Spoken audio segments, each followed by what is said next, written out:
Oh my goodness. I was sitting in the front row, so I didn't have to look at this sea of people, all really smart looking, normal looking people, confident people. Not my usual crowd, not my strong crowd. I've been trying to psych myself up to talk about myself, which my husband was like, "Oh, but you're a professional talker, piece of cake," and I have absolutely no problem sitting on a huge stage with a really famous person and then just digging into their life and breaking them down and making them, weep. Um, but to talk about myself is this is probably the most terrifying thing I've ever done. And I just am trying to figure out how do I get through it without barfing or crying or like barf farting or like cry peeing, like just some horrible combination. Or one of those things will happen and it's gonna be fantastic for you guys. So a really cool singer, beautiful, talented, with an even more famous sister, also a singer, said, quote, "I always knew that being 100% wholeheartedly me was going to pay off." Wow. I have literally never, ever in my entire life felt that way. Ever. I have never felt wholeheartedly 100% me. I don't know what that is. I have never felt that anything would pay off. So I just wanted to start off with that because I want to make sure that you guys understand this is not necessarily going to be your usual creative mornings morning. But what has helped me to get past fear and self-loathing has been to be blinded by passion. That's how I ended up in the places that I have been, where I wasn't expected, where I wasn't welcome, but I fit. So I kind of want to talk to you guys about this theme of pioneers. I mean, I've been thinking about like, why would I even be deserving of addressing this topic? I want to talk about the things that I had that helped me, the things that I think that I've lost, and things that I've found. So that's me. I know that you're thinking like, wow, if a picture is worth 1,000 words, 500 of these words say future, the other 500 words say pioneer. Or you're thinking, interesting, it's a Korean Ricola ad. I don't know why I was dressed like a goat farmer in the Swiss Alps, but that was me. More importantly, this child was born in Hyde Park on the south side of Chicago. Love Chicago. And her parents' entire existence was to give her and her little sister the American dream. So, there's a lot of things that I'm always battling, but any of the tools that I have been from my parents, and I use them all the time. Work ethic, attention to detail, ethics, respect, devotion, books, so many books, and music. Although it's piano, and I don't even know if that counts. So this is also me. This is a photo from the parking lot of Giant Stadium,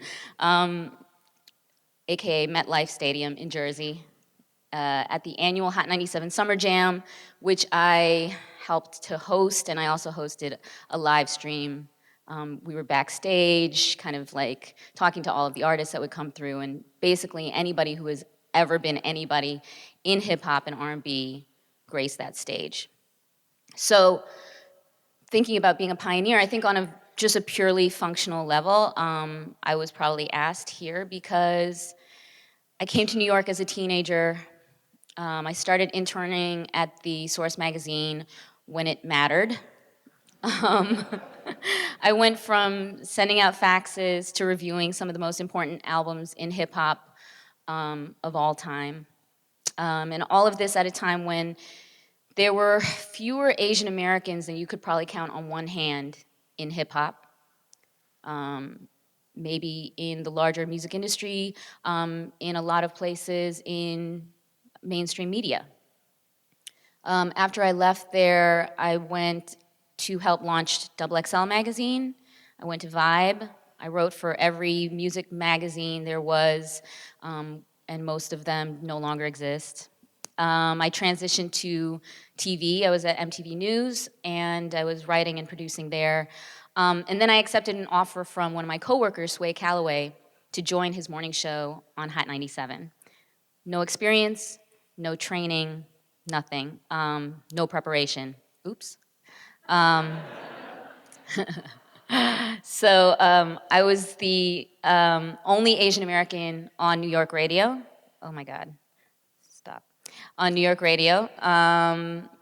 And I started a hip hop blog around the same time that has been up and running for 10 years, missinfo.tv, a WordPress site.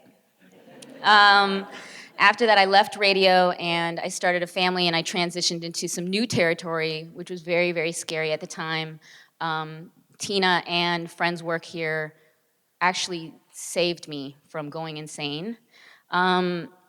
Now I host a food series of all things called Food Grails. I've also helped build a retail business, and most recently I launched a clothing line with Gucci Mane. That's real. I know, it sounds absurd, but it's happened. And I did all of this without any, as I said, formal training. I did it independently, and most importantly, I feel like I did it without losing my soul. So looking back, the things that helped me were passion, as I said. But I think like a lot of people use that term, I meant it more in like borderline obsession. Also, what helped me was isolation, the freedom to be odd, ridiculous, unwanted, and resilience. And I think a lot about that word resilience now because for a lot of what women are going through with hashtag Me Too, it's not just about saying something that happened to you, but also how do we have resilience in order to keep going or to decide what we want to carry with us, how we want to carry it, what we want to leave behind. So those are some things that I feel like really, really helped me to be a pioneer. So being a pioneer sounds like this very like sort of romantic term. It sounds like such a great achievement, but I also think that it only exists in hindsight because when you start out to pave a way, that's not usually what you intend to do. You are just running into the dark, solo, no flashlight, no plan. And if you keep moving, if you're lucky, you find a door or you find a place.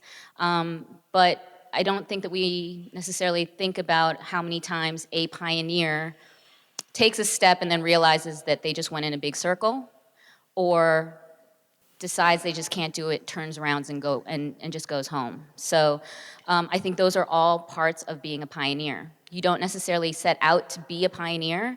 You go out and you get lost. I never had a clear idea of where I wanted to go, but I think that that's actually an advantage. It might be an advantage that was just because of the time and place that I existed. But to put it into some perspective, when I started as a hip hop journalist, there were no blogs. When I started a blog, there was no social media.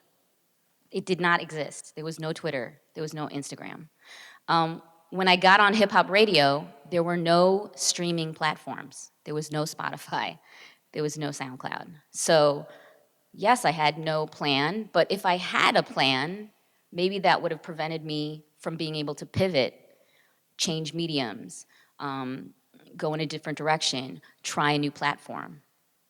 I was never driven by ambition or financial reward. I don't think that you go into hip hop journalism thinking that you're going to then get the hip hop lifestyle. Those two things do not meet. I worked, school jobs, temp jobs. I worked at the Gap. I sold weed. I saved money. And I was never driven by praise. I think now so much of what we do comes with praise, affirmation. But I didn't start out that way.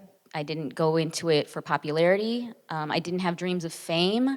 I'm still very uncomfortable with it. And, for example, I never watch anything that I'm on. I never listen to my voice if I can avoid it. Sometimes in the car, it was hard. But yeah, this is me in high school. I dug this up last night. I keep finding new amazing details. For example, I have one of those croquis, attached to my glasses, my eyeglasses, not sunglasses. I am also wearing a leather Rasta color Africa pendant in suburban Chicago as a teenager, and I have a bandana as a bracelet. Amazing stuff. This is actually on the other side. It was my high school newspaper press pass, my first press pass. And I loved having that pass and that validation as much as any other job that I ever had in my life. I've always been driven by passion and obsession and curiosity and the need to master a subject, a love of being useful. I'm that person that is happy when someone asks me for directions. And God forbid they ask me for like a recommendation on where to eat. I'm like their best friend. I want to be a sponge all the time. And so when I found hip hop, that was it. That was like the great love of my life. I knew I couldn't rap. I can't sing. I don't want to dance. That would be really bad for everybody. I have stage fright all the time, like this. But I knew that I could document hip hop for the artists and the people who were involved and the fans, and I could find the truth and the fact, and I could spread it and mark it down for history. So this is me in college. Oh my goodness. When I was 17 years old, I started writing these letters to a magazine that I loved. It was one of the only magazines that I could find in Chicago that was devoted to hip hop. Everything else was like a fanzine, it was like New Edition and Bobby Brown on it, like shirtless, Word Up magazine. But the source magazine for me in the late 80s was the Bible.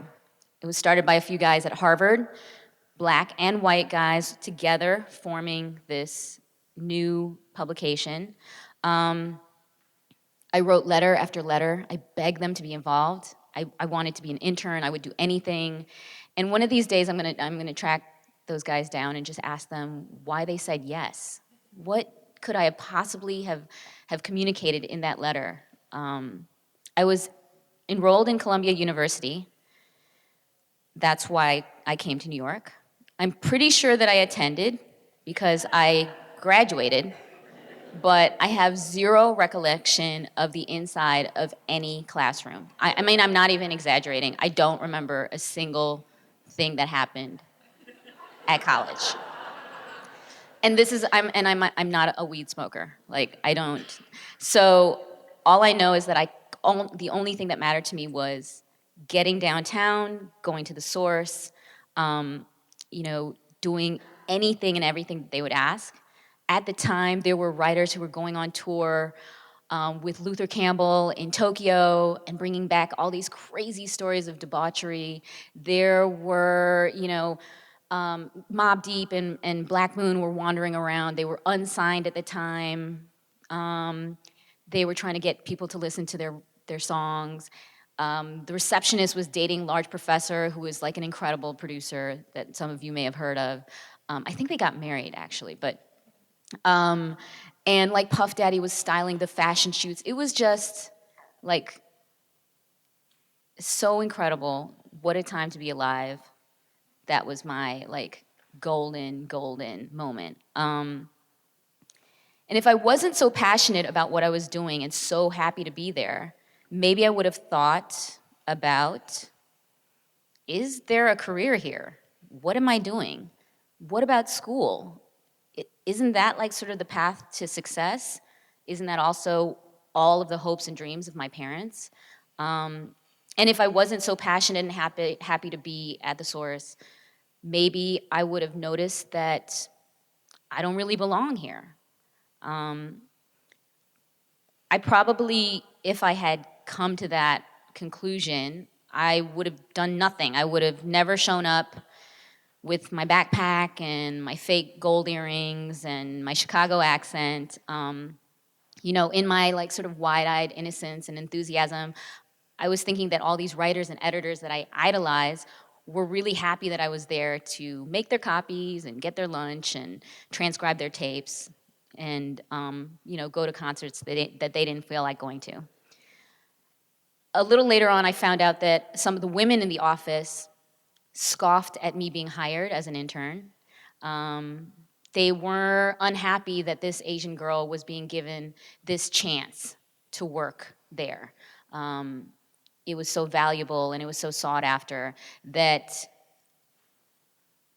I didn't necessarily deserve to be even the lowest rung on the ladder. And when I started out as the lowest rung and the happiest lowest rung there ever was, there was not a single Asian face in the office.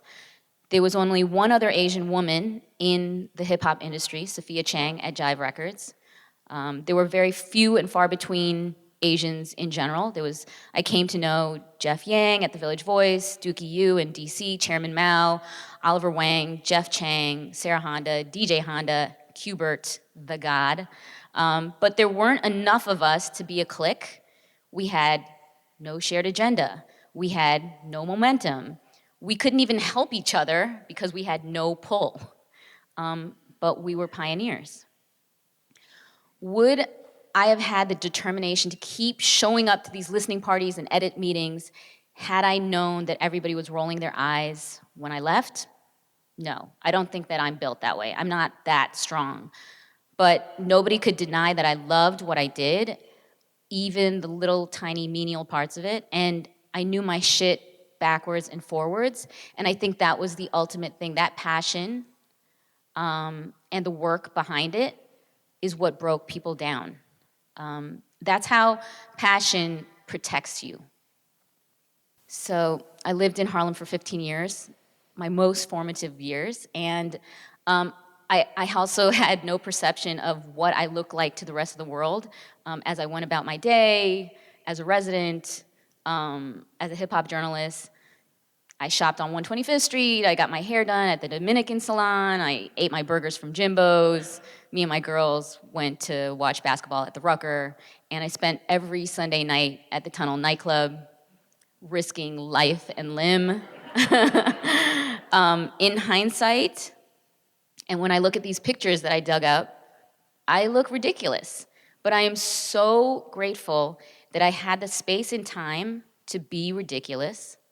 I was welcomed into homes and families and blocks and crews and buildings, artists and producers and writers and creatives like you guys let me into their world because they saw that I cared about every aspect of it, and I know that that made my contribution better. So if your passion can protect you, and if it can also kind of shield you from judgment, then I would say use it by really exploring all of the different aspects of whatever it is your passion entails, because then you are more worthy of that protection and you will contribute better to that creative community.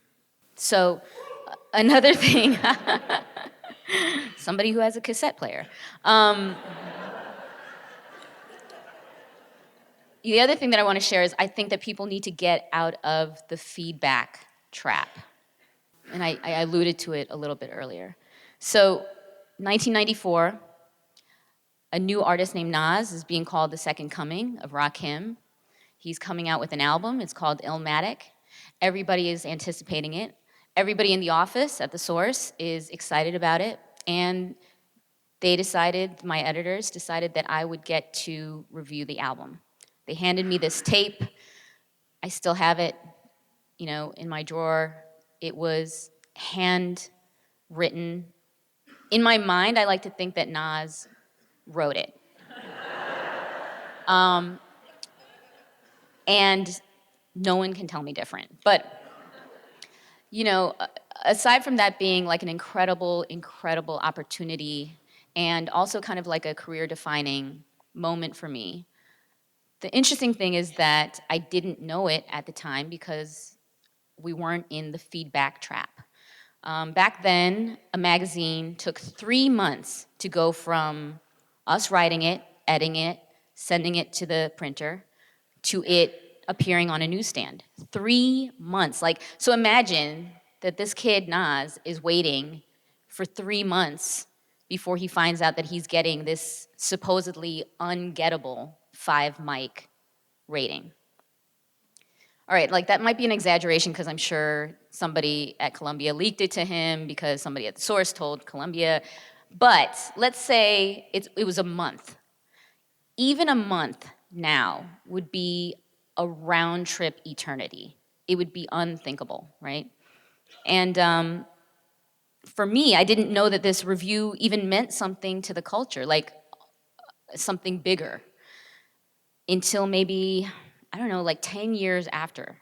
I was in London, I was with Questlove, and he introduced me to someone else as, this is the woman that wrote the 5 mic review for Nas. And then he quoted it. And I just remember thinking wow, are you just the weirdest nerd ever? Or did I do something that I didn't realize was a big deal? I think it's a combination of both, yeah. And 10 years after that, I sat down on NPR and spoke for 2 hours with Franny Kelly about the same album, the same review, the same moment in time, and what it meant to me and to so many other people. So it took a long time for that feedback to come back, but we didn't do it for the feedback. So Ready to Die is another big review, and another culture-shifting album, Biggie's first album. The delay there was about 6 months until I regretted giving him 4.5 mics instead of 5. But still, a lot of time had passed. So for those of us who are so hypercritical of ourselves, I am one. I don't know how many others there are in the room, but the tyranny of the click does not want us to be great, If I had refreshed and refreshed and refreshed, my browser to read comments on Twitter, I would have never made it past my first day on radio. I was working at MTV News. Sway said, hey, I'm gonna do the morning show. Will you come join me? I was already writing news for Sway, so that night I prepped a news script. I felt like that's what he wanted. I showed up, I handed it to him, and he said, no, I want you to be the news person on the mic. The things went a little gray there because I probably passed out, or I'm not sure what happened. But I actually pushed through and I did it, and I'm 1,000% sure that I was terrible. I can't even imagine how bad I was. I remember how shrill my voice was. I'm sure my shoulders were planted somewhere up by my ears the whole time. I was probably babbling. And I think that, if I had listened to other people, then I just wouldn't have come back the next day. But instead, I was able to sort of push through it, right? So if I didn't have a mentor like Sway, who would rather help me transform old skills into new skills, I would have never thought to pursue broadcasting at all. I never had dreams of being on a mic. And then I would never know what it was like to stand in front of 70,000 people and have them know your name and have them to be happy to see you. So, yeah, that's a lot of people back there. I don't exactly know when I stopped being that Asian girl and became Miss Info for a lot of people. But I wouldn't have lasted long enough to find out if I was checking my retweet counts or my Instagram comments. So please give yourself some space to try something new, but make it IRL, in real life. Have an opinion that you aren't filtering because you want to be liked, or an opinion that you aren't exaggerating because you want to incite outrage. It's really hard, but your deepest outrage, your proudest moment, your scariest new step, and your lunch all take the exact same amount of effort to like, and that's a flawed feedback system. So I'm not saying that you should create things in a bubble, but find people that are invested enough in you to give you a real response, and do the same for them. The glamour shot. I mentioned that this has all been a very, very painful, torturous process, of figuring out why I deserve to speak to you guys. I thought a lot about things I had, things I lost, the definition of a pioneer. And then I thought about like myself then and now. Who I am now is kind of old and landlocked. I have so many answers, but I have no questions. The new me only takes new projects that are offered to me. Other people's dreams are actually bigger than my own. So where did my dreams go? The old me in this photo, I wrote letters before I had the address. I wrote letters, not responses. I would order things out of the back of a magazine. I would send cash, including change, taped to paper inside of an envelope. I imagined worlds and jobs and loves and tragedies, triumphs, revenge. I taught myself things. I taught myself how to sew, how to draw, how to play the drums, how to ride a motorcycle, how to develop film, how to roll a blunt, how to curl my own hair, how to do acrylic nails, how to do the Dougie. And really important, because I want to talk about, just really quickly, resilience. I mentioned it before. I taught myself how to fight back when I had to work with someone who was deeply unhappy and who hated the fact that I didn't envy her power, her money. That was a moment, an experience that I had with racism. I think that we've experienced and like kind of revisited moments of sexism. And again, in both of those situations, resilience makes you in charge of how it will define you or if it will not define you, right? So I think for a lot of people, especially Asian Americans that I meet, they always mention the tsunami song incident, because that was something that either put me on their radar or that they really identified with, because it was a time when someone stood up and said, this is not right. You cannot just, say anything about Asian Americans or Asians, and we won't like fight back. And in many, many instances, I think that we don't fight back. But here's the thing I've kind of come to terms with: you don't have to be right all the time. A lot of times you're going to make that decision to just sit down, to just take it, to just ignore it, or to just try to move past it. But if you at least make the effort to just build the courage to fight back one time, that time might be the one that really matters to both you and to so many other people around the world. So resilience is really important. What I've found recently, I left the radio station to start a family. I had a baby. I also took stock and realized that I didn't own a radio anymore and that I never listened to the radio. And then I asked all of my friends, and none of them listened to the radio either. And then I thought, maybe it's time to find something new. But when I left the radio station, I was definitely in this kind of depression.